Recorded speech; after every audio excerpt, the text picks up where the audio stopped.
Radio Fréquence Méditerranée. Il est 18h. Retrouve-nous en direct vidéo sur notre page Facebook Radio Fréquence Méditerranée. Allez, bonsoir à toutes, bonsoir à tous, bienvenue sur Radio Fréquence Méditerranée. Il est 18h et c'est parti pour une nouvelle émission qui s'appelle Transition.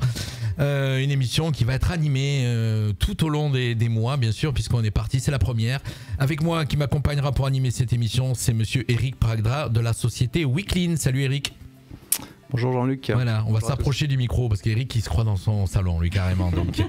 Et puis donc aussi pour la co-animée, ça sera Thierry Apparu, spécialiste en communication et vulgarisation scientifique. Salut Thierry. Salut.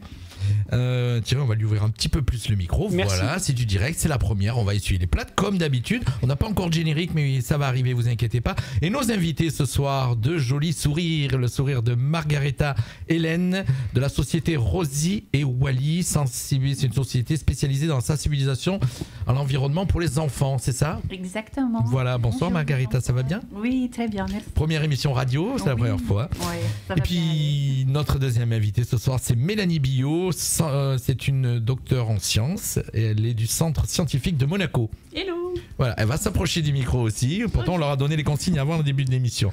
On va vous expliquer le concept de cette nouvelle émission qui démarre aujourd'hui.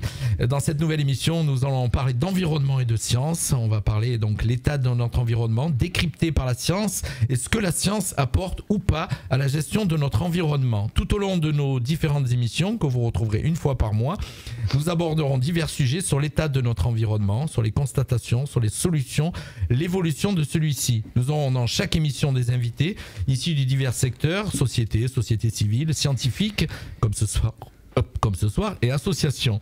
Vous pourrez interagir, bien sûr. N'oubliez pas qu'on est diffusé en live Facebook. On est sur le DAB, le web, les applications smartphone. Et bien sûr, vous pouvez venir nous rejoindre en vidéo sur la page Radio Fréquence Méditerranée et poser vos questions si vous avez des questions sur le fil d'actualité Facebook. Voilà, c'est parti pour la première émission. Je vous rappelle, comme je viens de vous le dire, on est retransmis, bien sûr, vous êtes en train de nous suivre sur le DAB, les applications smartphone et le web. Venez nous rejoindre sur le live Facebook. Et puis on va démarrer tout de suite en laissant mes co-animateurs se présenter. On va commencer par Eric Prada de la société Weekline. Voilà, Qu'est-ce que c'est-il donc que cette société? Alors, la société, c'est la société Aemilio. Donc, c'est une société de conseil en ingénierie qui est basée à Menton depuis à peu près 6 ans. Donc, c'est bien, on va apporter les questions à tous ceux qui se posent des questions. Les réponses à tous ceux qui se posent des questions. Exactement, on va essayer.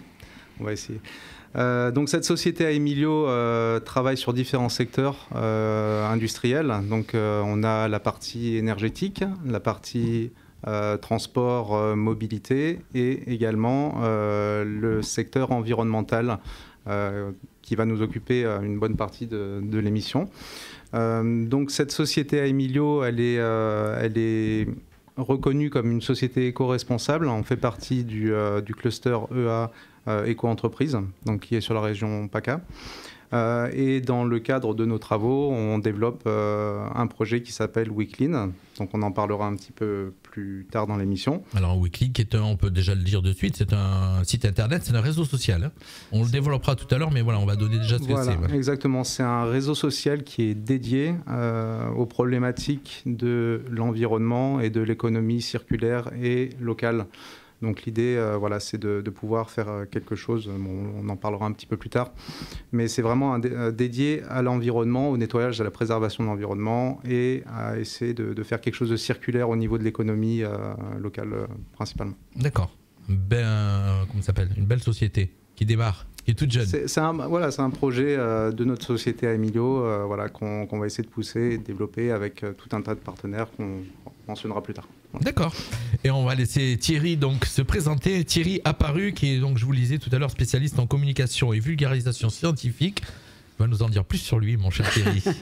Eh bien, j'ai la grande chance de pouvoir accompagner des scientifiques depuis 2008-2009 et de participer à des missions et donc de vulgariser leur travail à travers diverses activités, que ce soit des activités de médiation, des activités de communication scientifique à l'adresse de la presse ou l'organisation de gros événements qui vont permettre de diffuser les travaux sur lesquels ils ont eux-mêmes beaucoup planché afin de produire des résultats. Et donc, on est dans une démarche de valorisation de ce travail scientifique qui aujourd'hui est la pierre angulaire de notre compréhension du monde. Et plus exactement de ces dysfonctionnements aujourd'hui, parce qu'on sait tous qu'on est engagé dans une course contre la montre pour sauver notre planète. C'est pas moi qui le dis, hein, c'est Monsieur Gutiérrez, le patron de l'ONU, qui il y a un an et demi, a tiré plus fortement la sirène d'alarme pour arrêter la communication faite de bonne volonté, de mansuétude d'une certaine manière, pour se lancer dans une autre démarche. Alors on va beaucoup s'appuyer dans cette émission évidemment sur les données scientifiques. C'est ce que tu disais, effectivement. J'allais le dire. En fin de compte, tout ce qu'on va dire tout au long de ces émissions, c'est vérifiable. Hein. C'est vérifiable. Tout va être vérifiable. On ne va rien inventer. Non, on ne va rien inventer, bien évidemment. La première chose pour les auditeurs qui sont intéressés par les éléments que nous allons partager, on ne va pas citer systématiquement les études auxquelles on fait référence. Par contre, toutes ces études, si vous les souhaitez, vous nous envoyez un petit message, on vous mettra les liens et vous pouvez les retrouver très facilement, de sorte que vous aurez accès à la source de l'information. Voilà, tout sera vérifiable. Voilà, et c'est extrêmement important. Pourquoi ? Parce que quand les chercheurs, et nous avons avec nous Mélanie Billot qui a produit ce type de document tout récemment, quand les chercheurs produisent une étude scientifique, ils sont jugés. Ils sont jugés anonymement par leurs pairs, suivant un protocole très précis, à la fois sur la méthodologie qu'ils emploient, les données qu'ils ont en entrée, les données qu'ils ont en sortie, et à partir de là, les déductions et les résultats qu'on peut utiliser. Une fois que ces éléments sont validés et le résultat tenu pour acquis, je parle sous le contrôle de Mélanie. Je confirme.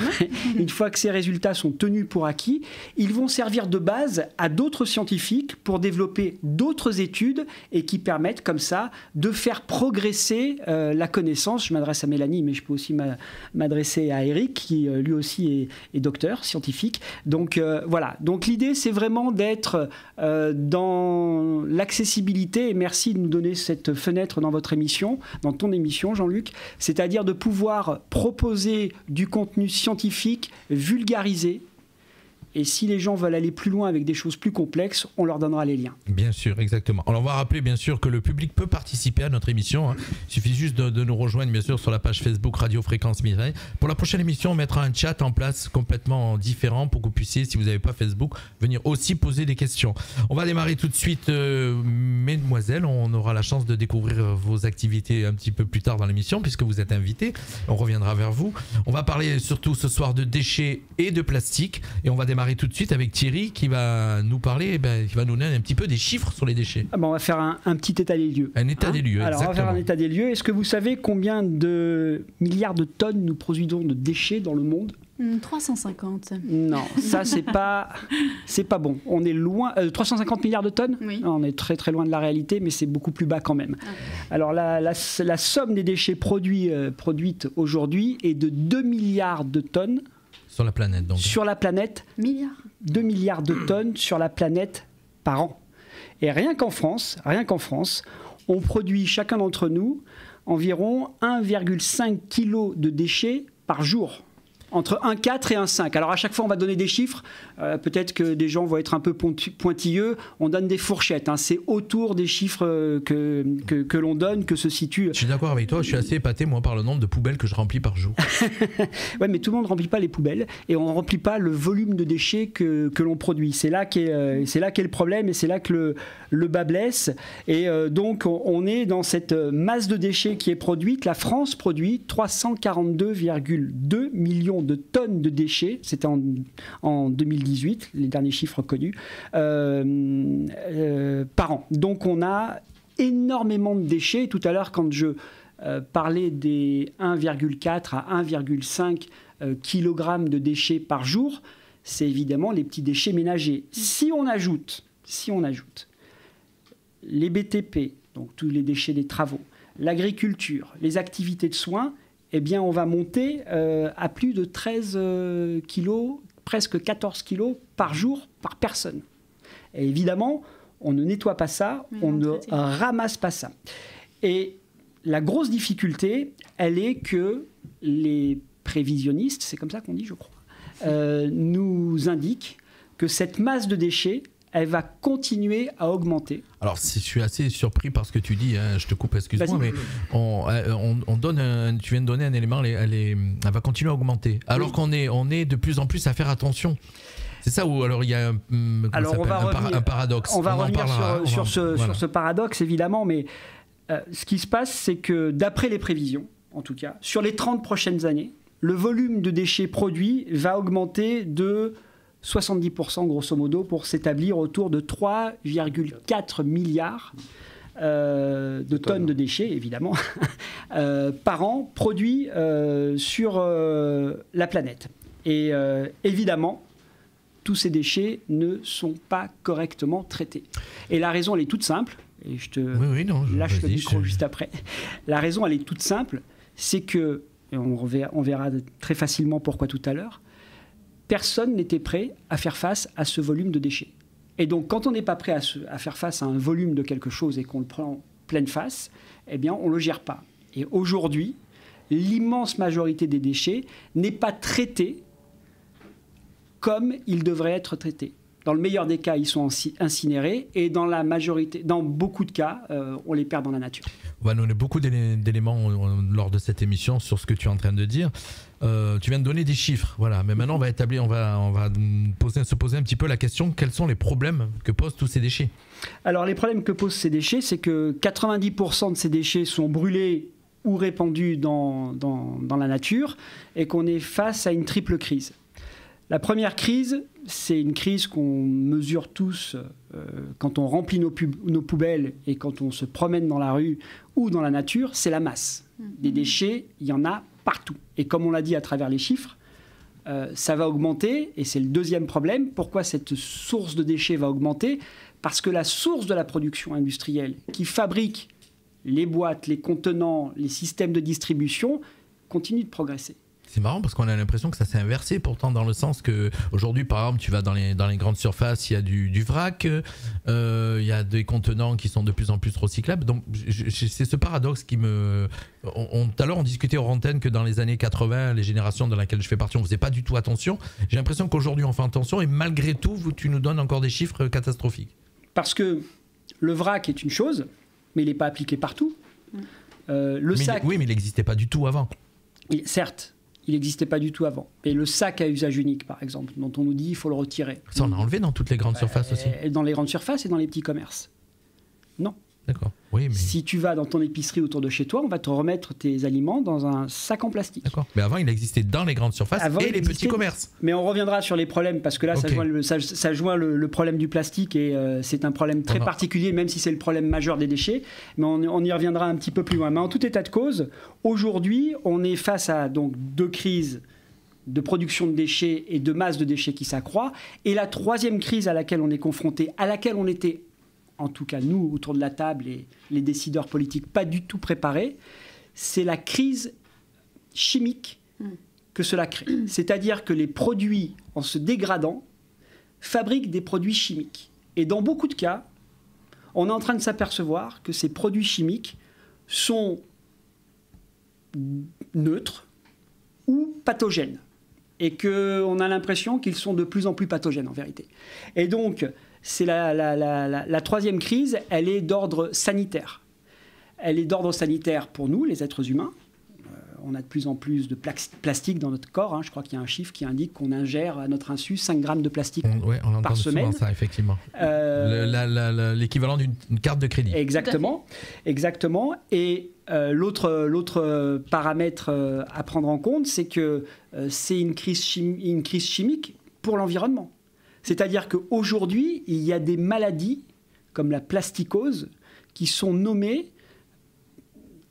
de cette façon parce que, par exemple, on s'est aperçu qu'énormément d'oiseaux absorbaient du plastique en mer.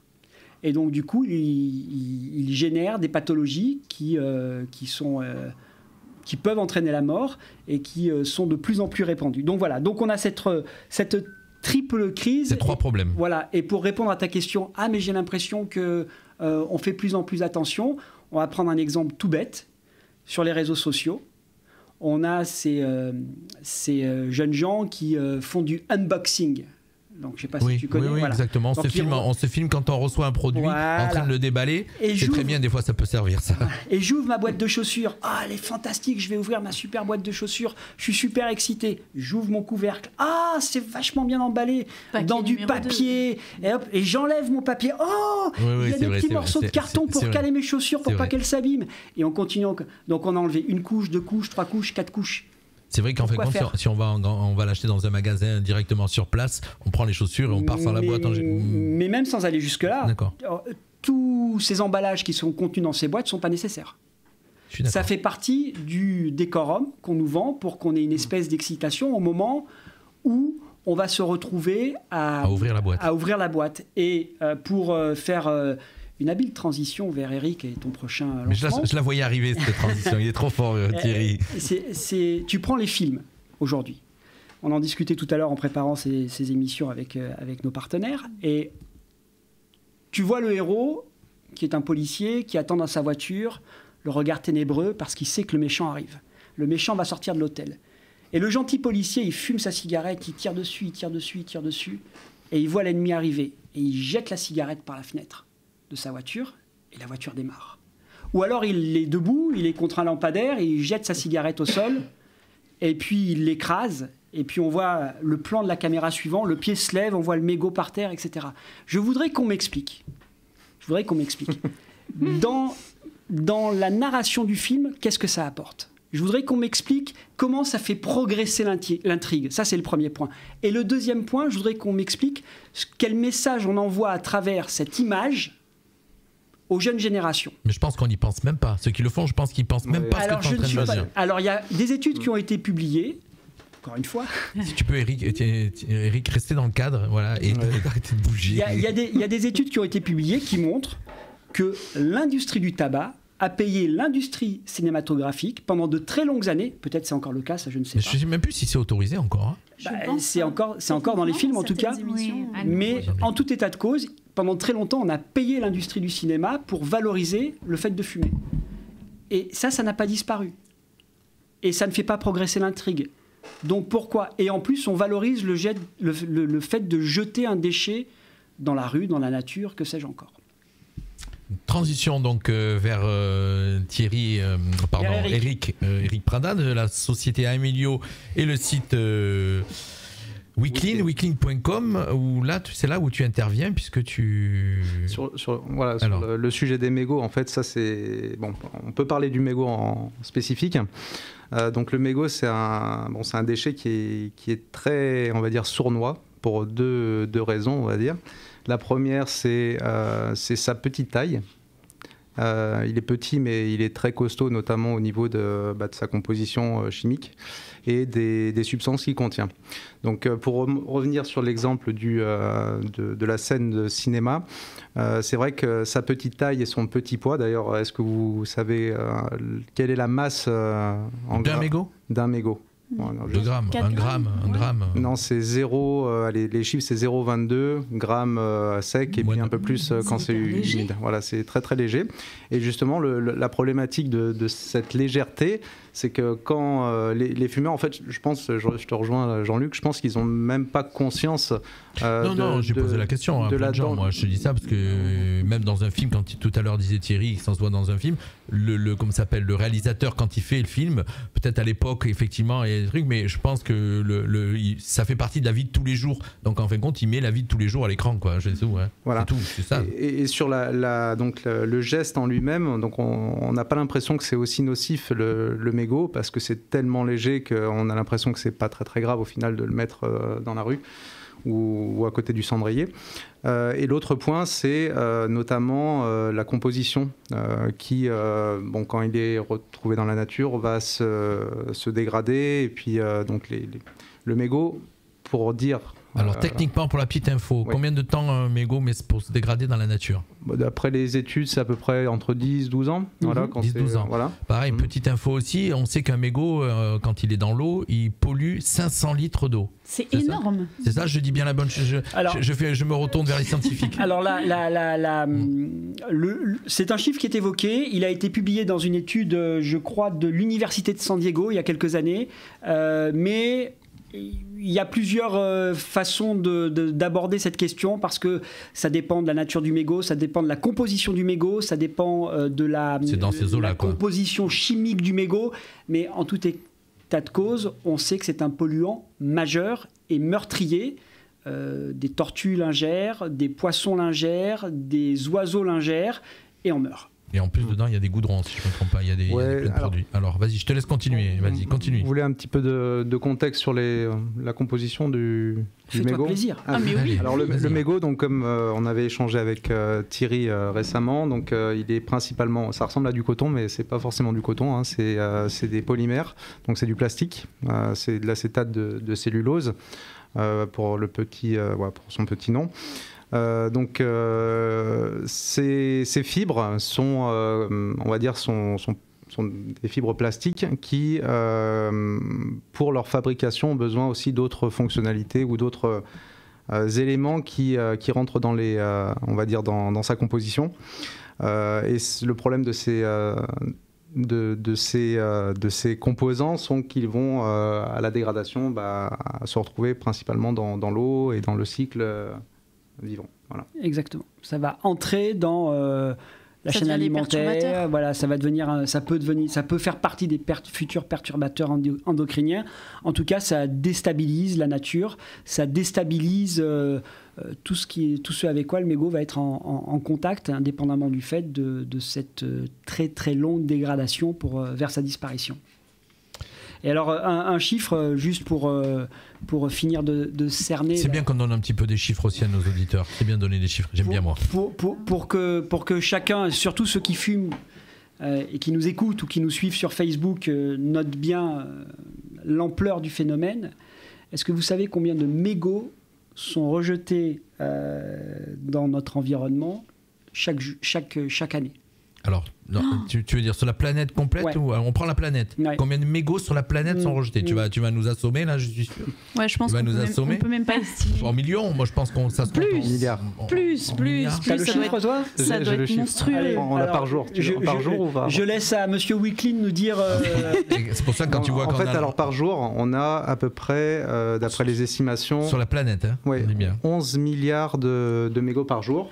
Donc par jour. Quand on ramène à l'année, ça fait à peu près 4000 milliards de mégots qui sont générés, qui sont jetés même à terre. Et d'après les chiffres, les estimations, 40% en fait finissent à la mer. Effectivement, puisque c'est souvent, il y a les bouches d'égout et qu'on sait que l'égout part à la mer en général sur beaucoup d'endroits où c'est pas retraité, où les eaux ne sont pas retraitées. Et pour donner un autre élément, pour finir de peindre ce joli tableau, Eric tout à l'heure nous donnait le poids d'un mégot. D'accord. 0,22 grammes en gros. Voilà. Eh bien, on a en France entre 20 000 et 25 000 tonnes de mégots par an qui sont jetés. Mesdames et messieurs, message de sensibilisation, arrêtez de fumer. Voilà. Déjà, regarde autour de la table, on est combien? On est 5, est-ce qu'on fume tous? Moi, je fume pas. Qui fume ici? Non plus. J'ai jamais fumé. Qui ne fume pas. Voilà. Donc on est déjà 5 qui ne polluent pas la planète. Avec les mégots. Avec les mégots. Il faut rester un peu quand même. Écoute, on arrive un petit peu à la présentation. On a déjà présenté donc cette partie, la société Weeklin, la société Amilio, le site internet Weeklin. J'avais une petite vidéo à passer, mais apparemment je l'ai mal calée, donc c'est pas grave. Je suis toujours là, chers auditeurs. Vous ne voyez pas l'image pour ceux qui nous suivent, mais je suis bien là. J'ai eu un petit souci technique avec ma caméra 5 minutes avant le début. Voilà, mais vous entendez ma voix, c'est l'essentiel. Voilà, on continue cette émission. On vous a parlé dans cette première partie des déchets et en particulier donc des mégots. Mais on va présenter maintenant Margaretha Hélène. Tout à l'heure on disait de la société Rosie et Wally. C'est un beau nom, c'est un beau nom, ce nom de société. Oui. Wally, ça me fait penser à... Le robot? Oui, bravo. C'est un film que ma femme aime beaucoup, ça. Wally le robot, effectivement. Et d'ailleurs c'est un film qui a un rapport avec l'environnement. Oui, effectivement. en plus. Bon, Parce que ça vient j'espère que j'ai pas Disney sur le dos maintenant avec mon concept. Alors, ceux qui nous suivent, j'ai bien dit, elle s'appelle Margareta Hélène. Ceux qui nous suivent sur le DAB, le web et les applications de smartphone, c'est pas Greta Thunberg. C'est la même voix, mais c'est pas elle. En plus douce, beaucoup plus Voilà. douce. Oui, j'ai un accent, mais en fait, je suis belge et flamande. D'accord. Ouais. Alors, pas de blague. Alors, on présente la société ? Oui, alors, j'ai créé il y a 3 ans un concept pour les enfants. Parce que je voyais, par rapport à mon fils, par les dessins animés, les livres, qu'il n'y a pas vraiment des héros ou des personnages qui ont des... Bon, voilà, oui, des missions pour l'environnement, mais il en manque encore. Et voilà, c'est pour ça que j'ai créé les personnages Rosie qui a 6 ans et qui est malade. Je voulais aussi casser un peu les codes avec les personnages toujours parfaits ou les super-héros qui sont tout forts, etc. Et un chien abandonné aussi pour passer le message. Donc Wally, c'est le chien ? Oui. Rosie, c'est le personnage, c'est le héros ? Oui, c'est ça. Les deux, ce sont des héros. C'est un garçon ou une fille ? C'est une fille. C'est Quelle une question fille. bête. Ouais. Rosie. En même temps que je pose la question, je suis en train de me dire, mais tu me poses une question bête. Oui, et en fait, par rapport à ces 2 personnages, on a créé des livres pour les enfants entre 4 et 8 ans. Et l'idée, dans les livres, en fait, les 2 personnages vont visiter des villes. Ils arrivent, il y a plein de déchets par terre. Et les 2 héros, parce que c'est des héros, vraiment, on reste dans la réalité. Ils n'ont pas des super pouvoirs, rien du tout. Avec leurs 2 mains, ils vont nettoyer les villes. Et après, dans les livres, vous allez voir les villes transformées. Comme Paris, il y a un livre Paris et on voit tous les monuments qui sont beaux, tout est nickel. D'accord. Et on voit les jeux aussi pour les enfants où les enfants peuvent jouer. Alors c'est vraiment le message que voilà. C'est une bande dessinée ? Oui, en fait, oui. C'est une bande dessinée. Oui. Entre les 2. Un livre d'illustration. Oui, c'est ça, on peut dire. C'est ça. Ouais. Vous reprenez, chers amis, si vous suivez, puisque vous la connaissez mieux que moi, s'il vous plaît. Et le projet a grandi, alors j'ai créé des partenariats, des belles partenariats comme Weeklean. Alors Rosie et Wally font maintenant aussi des missions clean-up dans les environnements. Alors on regroupe des personnes avec leurs enfants. Et j'ai bien compris que les enfants... Allez, je ne peux pas parler peut-être pour tout le monde, mais... Dans mon environnement, les enfants n'aiment pas trop se promener, on s'embête vite, etc. Mais dès qu'on organise une mission clean-up, ils ont un but, le plus bel, plus vite remplir leur sac de poubelle, ils sont tout fiers et ça, on voit l'enthousiasme. C'est ce que j'ai pu constater plusieurs fois. Dès qu'on met les enfants sur des actions clean-up, ils se sentent avoir un rôle majeur, vraiment important. Quoi, important. Et ça devient un jeu. Oui, exactement. Et ça devient un jeu. Un jeu qui est triste, malheureusement, à dire. Oui. Mais bon, le message passe. Au moins, ils s'occupent de leur environnement. Et voilà, avec Eric, on va organiser plusieurs missions clean-up dans le futur. Et voilà, et ça, c'est aussi les missions clean-up. Et après, je fais aussi des ateliers de sensibilisation avec le Centre de mer et de la Méditerranée à Nice.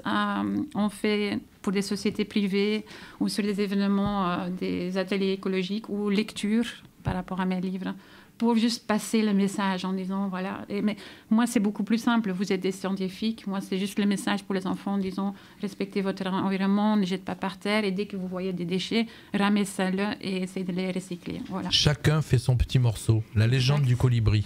Ouais. Voilà, effectivement. Chacun fait sa petite part. Oui, voilà. c'est ma petite graine. Tu fais ta part.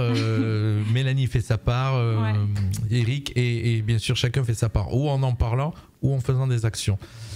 On a présenté, Thierry, la société Rosie et Wally, qui est basée où exactement ? À Monaco. Monaco, oui, effectivement, elle nous vient de Monaco. Thierry, vas-y. Quel accueil tu reçois quand tu vas présenter ton projet auprès des structures à qui tu le souhaiterais le faire adopter ? Est-ce que les gens sont de plus en plus sensibles ? Ah oui, bon, il y a les vrais passionnés, je veux dire, qui veulent vraiment faire la différence. Malheureusement, on a aussi les sociétés qui veulent... améliorer leur image, mais après, ils ne sont pas tellement derrière. Ben, il faut être réaliste, hein, mais je le fais quand même parce que même si c'est 1% ou 2% de sensibilisation, c'est fait. Même si c'est une société de 1000 personnes et il y a 3 personnes qu'on a pu changer leur idée. Voilà, le message est passé. Alors, ouais. Et l'outil pédagogique, il est conçu de quelle manière pour que les choses soient très accessibles aux enfants ? C'est des choses simples. Hein. C'est des enfants de 4 à 8 ans. Je dis, un jeu, par exemple, c'est des paniers recycler comme panier des baskets. Alors, ils jettent des papiers dans le panier recyclage papier. C'est vraiment tout simple, mais ludique. Voilà. Faut toujours que ça reste simple et ludique, parce que quand c'est trop compliqué, les enfants décrochent très vite. Donc, exactement, voilà, c'est ça. Mais tu l'as conçu un peu au feeling, ou tu as suivi un protocole particulier Il faut me voir plutôt plus comme le visionnaire de l'idée, mais après je travaille avec les spécialistes comme le Centre de mer et de Méditerranée qui va dans plus de 100 écoles par an à Nice faire ces ateliers, et c'est eux qui construisent scientifiquement les ateliers pour les enfants. Alors moi, je suis juste la personne, dès que je suis entre guillemets l'intermédiaire entre la société et ce centre pour exécuter ces ateliers. D'ailleurs, juste une petite parenthèse pour tous les auditeurs, genre le CDMM, donc le Centre de découverte du monde marin de Nice, il est accessible à tout le monde, c'est-à-dire que peu importe qui vous soyez. Vous le connaissez bien. Oui, j'adore ce qu'ils font. Genre, vous pouvez y aller, et puis il y a des activités qui sont organisées. Ils sont très sympathiques, ils sont très ouverts, donc n'hésitez pas à y aller. Alors, c'est où exactement? On va donner les infos. C'est donc le CDMM. Comment vous dire? Regarde sur Internet. Regardez sur Internet. Alors, donc CDMM. D'accord. Centre de découverte du monde marin. D'accord.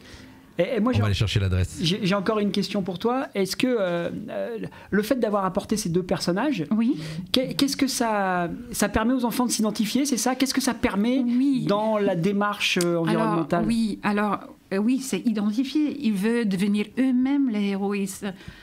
Comme maintenant, on rêve, tout le monde rêve, on voit un personnage, on a un héros, on a un idole, on veut aller dans la même direction d'eux. Ça peut être dans tous les domaines, dans le sport, je veux dire, même dans le monde scientifique. Alors là, en fait, je voulais créer ces deux personnages héros pour les enfants qui s'identifient, qui en rêvent et qui veulent faire pareil et prendre l'exemple, en fait. Oui. Et ça marche très bien. J'ai même des demandes de peluches. De quoi? Il veut des peluches.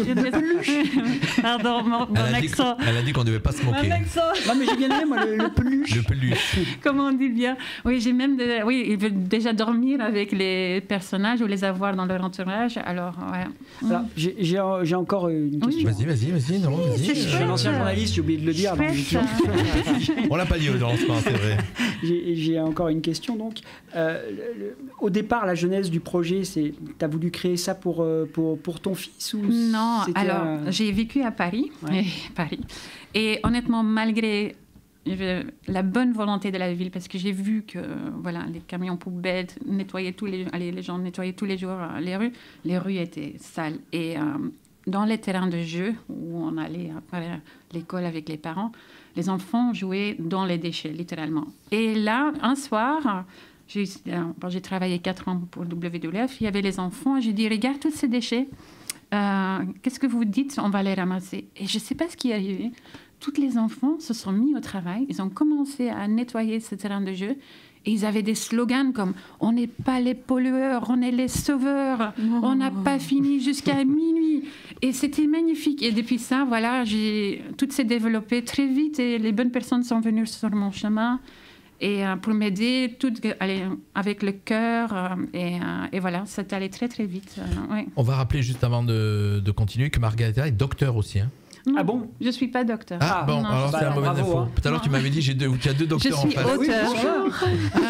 Le docteur Eric Prada. Eric, pardon, excuse-moi. Donc on est bien d'accord, dans cette émission, toutes les fausses informations viennent de Jean-Luc. Voilà. Tout à fait. Voilà. Moi, je ne suis pas un scientifique. Alors, je reviens pour donner l'adresse, effectivement, donc sur le centre de découverte mer et montagne, c'est ça? Mer et montagne. Je me suis trompée, je suis vilaine, pardon. Et donc, ça vient aussi de Mélanie. Et scientifique. Voilà, donc si vous avez, donc on peut aller le visiter. C'est à Nice, c'est à la base de l'Aigle Nautique, au 50 boulevard Franck Pilate à Nice. Voilà, et c'est ouvert à partir de 8h30. Voilà, vous avez les infos, vous tapez CDMM sur Google. Oui. Voilà. Magnifique. Oui, c'est on va revenir au... Oui. Comment s'est fait la connexion entre vous deux, entre Rosie et Wally et Weekly? Alors, j'ai créé aussi un partenariat avec Nous Demain. C'est en fait une jeune femme qui a créé un site de vêtements seconde main pour les enfants, mais avec l'idée de l'écologie derrière. Et elle a créé aussi un partenariat avec Weekly. Et honnêtement, j'ai eu un coup de cœur directement. Pour Eric ? Oui, non, sur son projet. Il est très gentil, oui, sans enfant. Cette précision. On va. Mesdames et messieurs. J'ai l'œil sur la pendule, les amis. Donc c'est pour ça. J'ai l'œil sur la pendule. On va revenir donc à parler des mégots, donner les chiffres, parce que je crois pas qu'on les avait donnés tout à l'heure. On avait donné les chiffres. On a donné quelques chiffres. On a donné quelques chiffres. Voilà. Ouais. Donc si je suis mon conducteur, on devait parler des mégots, des milliards de mégots. Effectivement, tu les as donnés. Donc ce qui va nous faire aller un petit peu plus vite. 11 milliards on rappelle, par jour. 11 milliards par jour. On va aller un petit peu plus vite puisqu'on va parler dans quelques instants des prochaines opérations de WeClean, juste avant. Vous voulez avoir un impact positif sur l'environnement ? Vous voulez promouvoir l'économie locale, vos commerçants et contribuer à une économie plus respectueuse de l'environnement ? Particuliers ou professionnels, rejoignez WeClean sur www.wiklin.com en tant que membre ou partenaire. WeClean, le réseau social pour l'environnement et l'économie circulaire. Voilà, WeClean, partenaire Radio Fréquence Méditerranée. Est-ce que tu peux nous présenter les prochaines opérations, mon cher Eric ? Qu'est-ce qui va se passer ? Pas mal de choses, hein, aussi bien au niveau des nouveaux partenaires qui vont être annoncés. En termes d'opérations, ou on va dire d'opérationnel, on va continuer à faire du ramassage, du nettoyage, parce que c'est vraiment on va dire le cœur du projet, hein, c'est d'aller donner des solutions pour ramasser plus, nettoyer plus, au vu de tous les chiffres qu'on a mentionnés. Donc juste pour comprendre en fait pourquoi on veut pousser ce projet, c'est que quand on fait juste un bilan de masse, la création la génération de déchets sera toujours pour le moment supérieure à ce qu'on peut collecter. Donc juste pour donner quelques idées... quand on a donné les chiffres en début d'émission, on a bien compris que... Voilà, donc juste pour donner quelques chiffres... Pour en faire des clean-up. Exactement, et en fait il faudra en faire beaucoup plus. Il faut une fédération de cleaners. Il faudrait en faire beaucoup plus, et il y a plein d'initiatives qui existent, aussi bien associatives, aussi bien privées, etc. Juste à titre d'information, la région PACA, donc la région sud, organise le 13 avril un clean-up donc sur Menton. Donc ça sera rendez-vous à 10h à l'esplanade ou à l'espace Palmero. Voilà, on va aller chercher l'info. Voilà, région sud. Et voilà, donc l'idée c'est de pouvoir faire un clean-up commun, donc avec plein de personnes. Donc moi j'ai une question, parce que en préparant l'émission, j'ai regardé un peu ce que tu fais, et comment tu t'organises pour justement, à partir des opérations que tu mènes, pouvoir structurer une réponse sur comment mieux nettoyer l'espace dans lequel on se trouve. Alors évidemment, on parle d'espace urbain ici, pas de sa maison. Alors l'idée du projet WeClean, c'est d'apporter une couche on va dire d'analyse et d'observation et de science des données sur la thématique de récolte ou de ramassage des déchets. Donc une fois qu'on arrive on nettoie, et à partir des informations qu'on va collecter, on va les mettre sous forme de données. Et ces données, en fait, comme tout scientifique, la science, c'est de la collecte de données pour analyser des phénomènes. Et ce qu'on veut faire, c'est essayer de mieux comprendre les environnements, que ce soit les villes, que ce soit les territoires, pour apporter des solutions au plus justes. C'est-à-dire, par exemple, on voit qu'il y a un problème au niveau des mégots. Est-ce qu'on a assez de poubelles ? Qu'est-ce qu'il faut choisir comme type de poubelle ? Quel type de cadence il faut faire pour récolter les mégots et les revaloriser de telle ou telle façon ? Voilà, donc c'est un petit peu tout ça. Donc on s'appuie sur des données, des chiffres. Voilà, effectivement, il y a beaucoup de gens, il y a beaucoup de villes qui mettent des actions en place, mais en fin de compte, elles ne récoltent pas les données. Une fois qu'elles ont fait leur action, elles n'ont pas quantifié si c'était... Voilà, fallait en faire plus. Alors c'est bien déjà de récolter les déchets, c'est le premier point, on va dire, c'est ce qu'il y a de plus important. Et après, de pouvoir utiliser ces informations pour piloter, améliorer et mieux organiser, c'est un petit peu l'objet de ce qu'on propose dans le cadre de ce projet-là. Voilà. Donc en gros, il y a les initiatives et après, vous, de votre côté, genre le projet, c'est de faire les analyses derrière de toutes ces datas ? Alors, c'est de faire il y a les données qui sont accessibles et ouvertes en fait sur le site. Hein, c'est de l'open access ? Bien sûr, oui. Génial. Donc, c'est-à-dire que l'inscription sur le site, je fais un peu de pub. Oui, WeClean.com, WeClean, WIIKLIN.com. klin.com. Voilà, donc l'idée en fait c'est de fournir un outil type réseau social où les gens vont pouvoir aller, parce que l'idée c'est qu'on est tous sur les réseaux sociaux, si je dis pas de bêtises. On va dire oui. Voilà. Et pas de bêtises. L'idée c'est de pouvoir apporter une plateforme qui permette de faire de montrer ce qu'on fait en termes d'opérations environnementales, d'avoir des données, ces données aussi à soi, c'est-à-dire qu'on a son dashboard personnel quand on fait 1, 2, 3, 4, 5 clean-up, et après de pouvoir montrer que chaque geste individuel, quand on le ramène sur le collectif, peut avoir des résultats qui sont tout à fait... On génère des données, effectivement. On peut y mettre des photos. Voilà. Il faut aller faire un petit tour. Nous, pour l'instant, on est à 0 clean-up. On est inscrit, mais on en a pas fait. On va le faire pour la radio. Les amis, je regarde la pendule. Vous le savez que j'ai l'œil sur la pendule. Et on a démarré l'émission en parlant des déchets. Bien sûr, on va être un petit peu plus pointu. On va parler des plastiques. Et c'est Thierry qui va nous parler des plastiques. On va aller... Oui. On va continuer sur les mégots, puisqu'il y a de l'acétate de cellulose, on l'a dit tout à l'heure. Voilà. Dans les mégots de cigarettes. J'ai encore une question, si tu me permets, rapide pour Eric. À travers les analyses que tu fais avec WeClean et les datas que tu récoltes, tu peux aussi déterminer dans des zones où il n'y a pas forcément du matériel de collecte urbain installé par les villes parce que la configuration s'y prête pas, trouver des outils qui permettraient de mettre en place dans des endroits passants des éléments de collecte. Voilà, donc ce qu'on fait dans le cadre de ce projet-là, on fait aussi du diagnostic, de l'audit et de l'observation. Donc, c'est-à-dire qu'on va pouvoir déterminer avec des chiffres, des indicateurs, quel serait... Donc, si la ville a un super environnement de collecte de mégots, c'est très bien, on le pointe, donc on montre que c'est bien. Si c'est pas le cas, on le fait sur la base des données. Voilà. Donc voilà. D'accord. Tu as donné les informations puisque tu avais lancé une petite expérience avec des boîtes dans la ville de Menton. Tu avais lancé. Voilà, c'était une expérience. Donc ça, c'était... On en reparlera. On pourra en reparler. Tu veux en parler ou tu veux en fait, l'idée, c'est de montrer de comprendre quelle est la dynamique de récolte des mégots. Et le but, c'est que généralement, on a des points de collecte qui sont des gros cendriers urbains, qui sont soit équipés de vasques ou soit pas équipés de vasques ou des cendriers colonnes. Et le but, c'était de montrer qu'avec des idées peut-être simples ou bêtes, mais on peut apporter une solution où on va multiplier le nombre de petits dispositifs de collecte. Et en fait, on voit que l'expérience a très bien marché, en tout cas sur la base des chiffres qu'on a pu récolter. Voilà. Merci mon cher Thierry.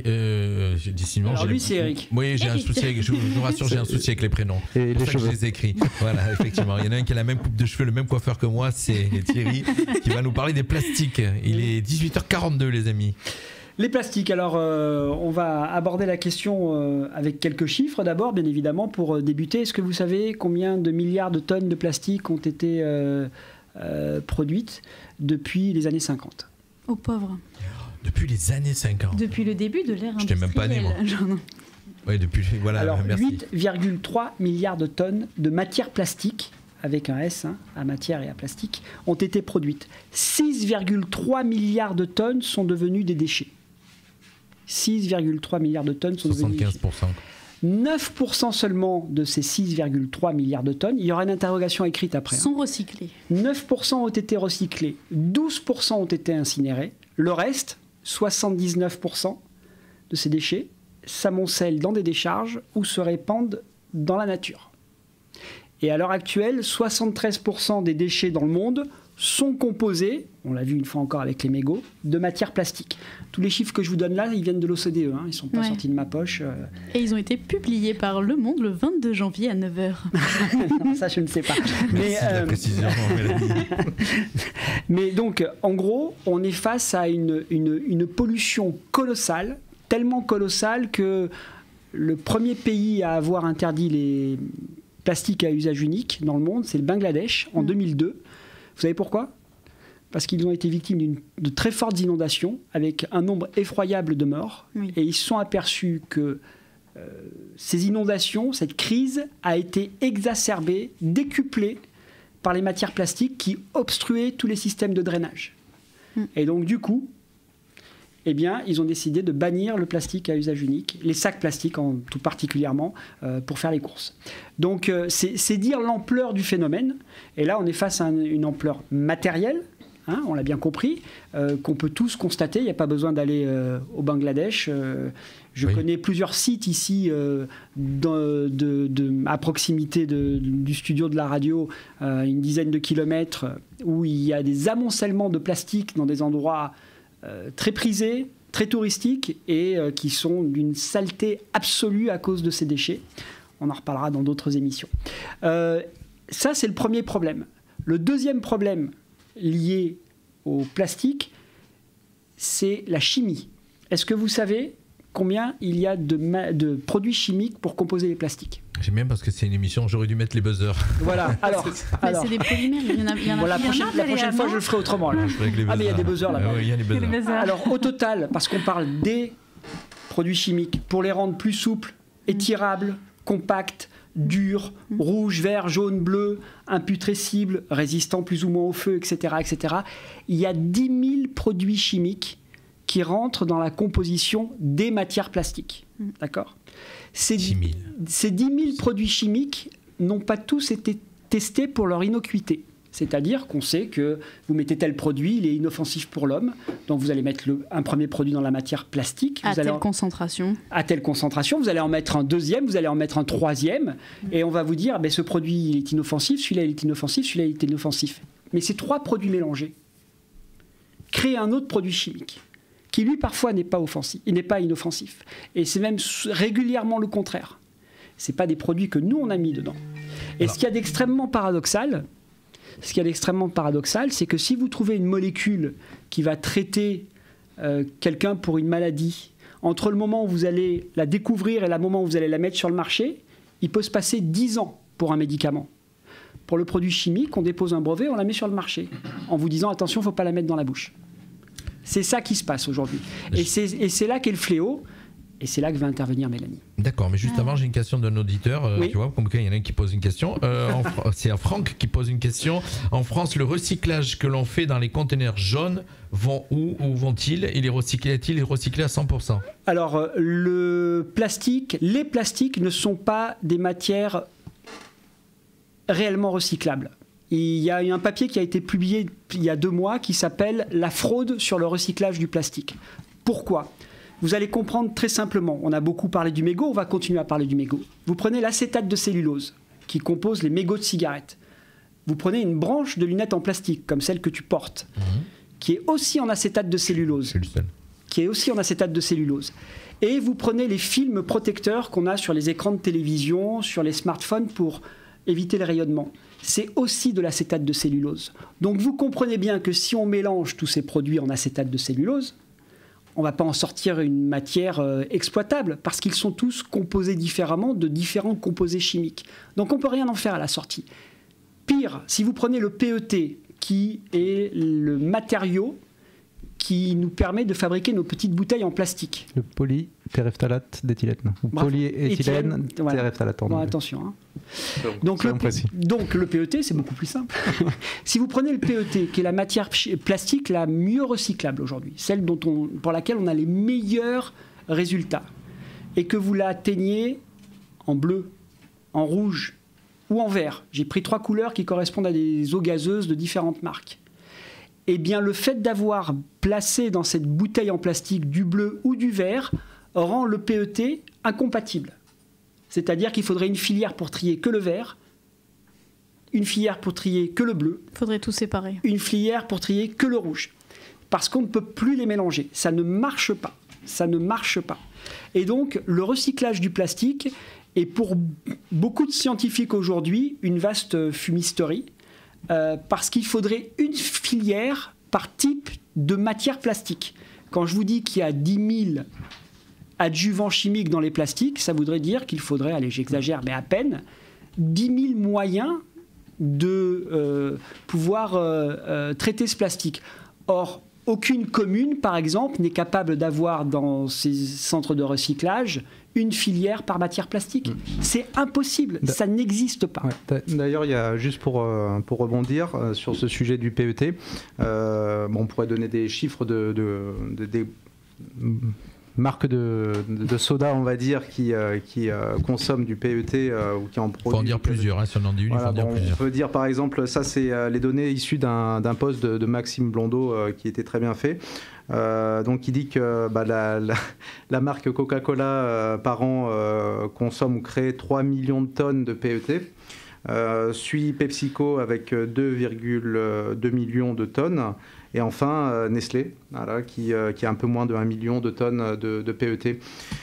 Donc, justement, pour rebondir sur ça, sur la fraude au recyclage, donc ce qu'il dit, c'est l'idéal serait d'abord de refuser, donc d'utiliser forcément ces produits, de réduire par ordre de décroissance de priorité, réutiliser et, si possible, et si pas d'autre choix, les recycler. Ouais. Et attention pour le recyclage, c'est pas recyclable indéfiniment. Oui. Indéfiniment. Une bouteille de PET, pour souffler une bouteille, il vous faut 50% de matière recyclable et 50% de matière nouvelle, parce qu'au bout de 6 recyclages, le plastique il se délite.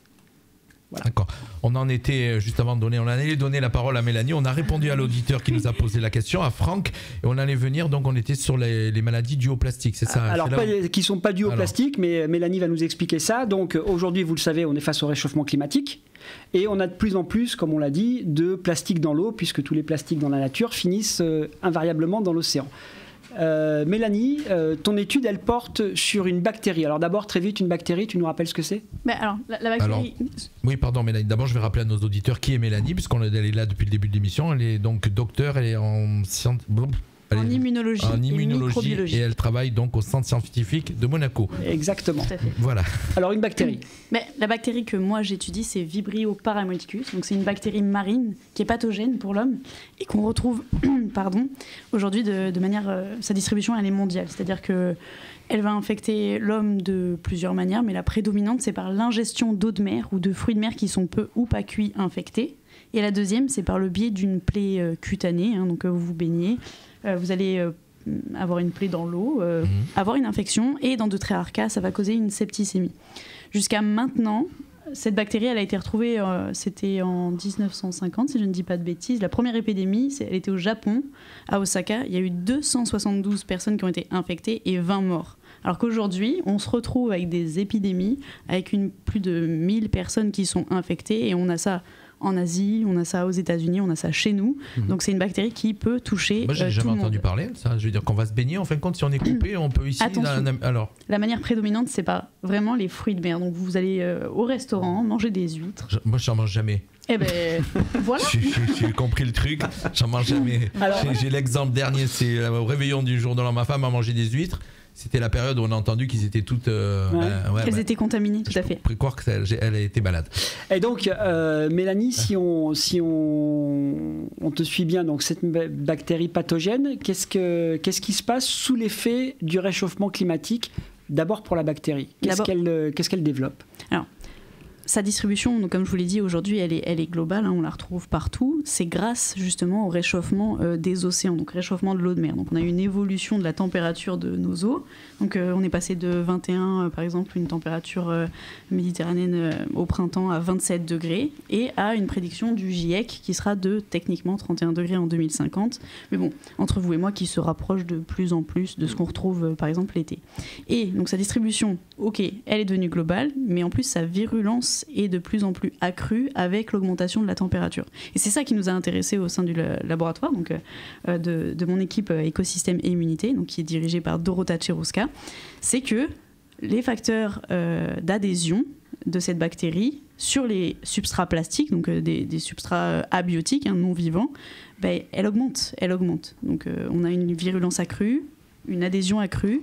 Donc ça devient un problème majeur aujourd'hui d'avoir cette combinaison plastique plus pathogène pour l'homme. Parce que ça veut dire que sous l'effet du réchauffement climatique, la bactérie développe des caractéristiques, renforce des caractéristiques ou les surexprime pour être capable de mieux s'accrocher et d'être en même temps plus virulente? Tout à fait. Par exemple, on va avoir un gène... C'est bien de donner des exemples pour les auditeurs. C'est bien. C'est la caguette. Tout à fait. Non, mais elle cause les plus graves gastro-entérites qui sont connus, recensés.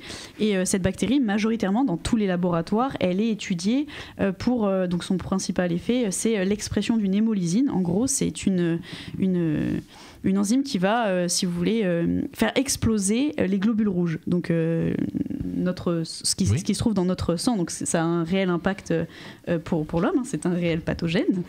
Et justement, en fait, l'augmentation de la température induit une augmentation significative de l'expression de ces gènes et donc du coup induit une augmentation de la pathogénicité pour l'homme. Donc sa distribution est accrue, sa virulence est accrue, sa capacité à adhérer à un substrat est accrue. Donc du fait qu'on ait de plus en plus de plastique en mer, eh bien on a un effet qui sera multiplié. D'accord. Les fruits de mer donc sont de plus en plus contaminés. C'est ce que tout à fait, tu es en train de dire, Mélanie, c'est ça, hein? Oui, ils seront de plus en plus contaminés. Et ce qui veut dire que dans quelques années, quand on va boire la tasse, on sera de suite contaminé. Eh bien justement, ça en fait partie. Après, tout est dépendant de l'époque de l'année. C'est une bactérie, voilà, on la retrouve dans la colonne d'eau, donc là où on nage, mais on la retrouve aussi, par exemple, quand on est à 21 degrés, dans les sédiments, donc dans le fond de l'eau.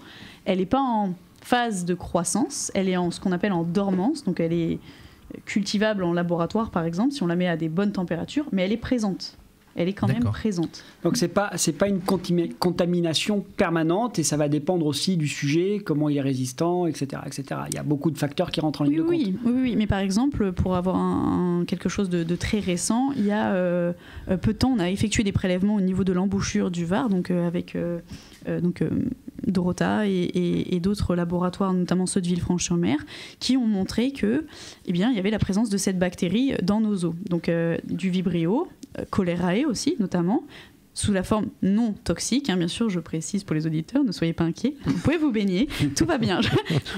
Mais on a quand même une présence permanente de ces bactéries dans nos eaux. Si cette étude elle fonctionne pour une bactérie, est-ce qu'on pourrait imaginer que pour d'autres bactéries ce soit aussi le cas, que sous l'effet du réchauffement climatique, avec la présence du plastique, d'autres bactéries qui auraient le même type de caractéristiques pourraient proliférer? Tout à fait, je suis totalement d'accord avec ça parce que... c'était une question. Hein. Oui, c'est une question pour laquelle je réponds oui. En fait, il y a des expéditions qui sont faites, notamment le Tara Pacifique, Tara Méditerranée, où ils effectuent des prélèvements d'eau de surface, où ils vont jeter des filets derrière le bateau, récupérer les plastiques qui sont à la surface de l'eau et regarder la faune, la flore attachée, les bactéries qui sont attachées. Et justement, il y a un réel impact de l'augmentation de la température de l'eau de mer, des eaux de surface notamment. Ça veut dire qu'on est en train de créer un cocktail délétère entre, d'une part, le réchauffement climatique, qui est d'origine anthropique, donc de l'homme, et puis d'autre part, la surprésence, si je puis dire, de déchets en mer, mais à terre aussi, hein, évidemment. Oui, et on rajoute le fait que ces vecteurs, donc ces nouveaux vecteurs, ces nouveaux radeaux plastiques sont de plus en plus fréquents,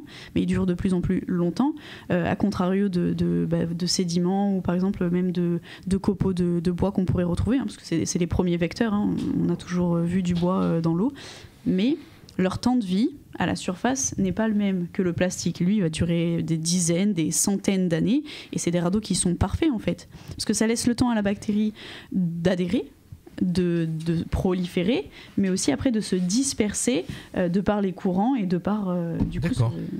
Voilà. Alors encore un mot, puisqu'elle a parlé du temps, la durée de vie. Je reprends mes notes du plastique moyenne. Hein, la plus basse, c'est autour de 450 ans. Jusqu'à l'infini. Voilà, donc pour vous donner un peu l'idée de... Et ces plastiques, ils sont macro au début, et puis ils sont de plus en plus fragmentés, avec le soleil, les expositions différentes, la chimie, hein, et ils se retrouvent être extrêmement petits. Ouais. Et du coup, ils sont ingérés après par les organismes que nous nourrissons. Hein, même jusqu'au plancton. Voilà, issus de la pêche, oui, tout à fait.